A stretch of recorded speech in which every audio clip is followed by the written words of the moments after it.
Friday 13th, November 2015.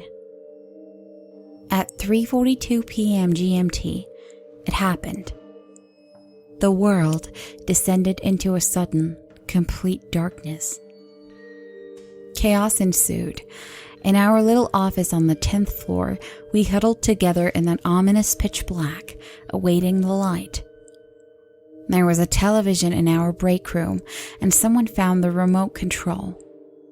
Using the memory of our fingers, we managed to change the channel to news. For a long time, there was just silence. Then, through the seemingly endless dark, came a voice. A newsreader, bravely finding her desk and attempting to reassure her viewers, spoke to us in a soft, trembling voice. They had no idea what was happening, but people needed to remain calm and keep together amid reports of people disappearing in the dark, wandering from their friends and family and becoming lost or finding danger.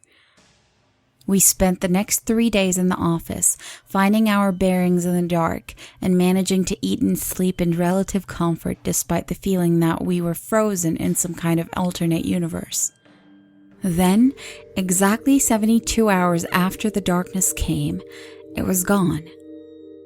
Our eyes burned from the sudden light, but we soon adjusted and agreed that we should, as a group, head downstairs and outside.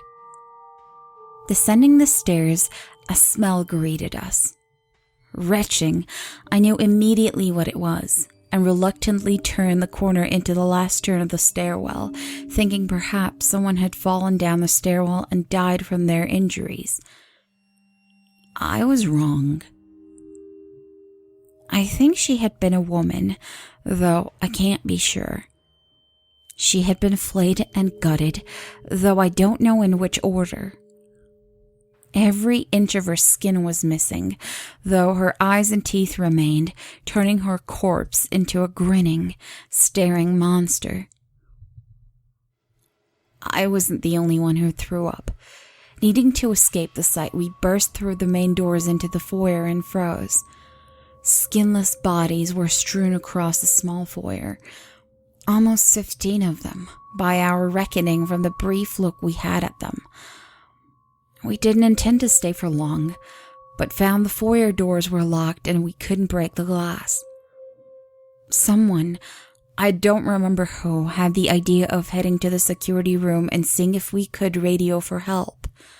Picking our way past the bodies with churning stomachs, we found the security room open and the guard flayed inside. By mutual agreement, we heaved his body out and shut ourselves in. While one of the others tried to make contact, some of us started looking at the security footage of the foyer from the last 3 days. We couldn't believe what we saw. It hadn't gone dark at all. We had gone blind. And while we were blind, they had come. Sinewy, smoky black shadows without faces, only eyes. Strange, glowing eyes. They were flaying people and wearing their skin as a disguise. We tuned into the CCTV on our floor and watched in horror as they walked among us, but chose none. To this day, I don't know why. At one point, they were gathered together watching us, but soon after, they departed and caused havoc in an office on the floor above instead. We were soon rescued, but in the following weeks, the world descended into lunacy. Everyone knew about the flaying, about the imposters, but no one knew who was real and who wasn't until it was too late.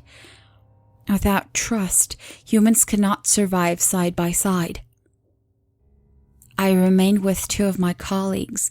Those I knew were not changed. We packed camping gear and decided to make our way to the wooden area outside of the town to keep away from society as it became more and more volatile. We had it all worked out, and we had high hopes for the recovery of humanity. Then, we woke up one morning, and we were blind again.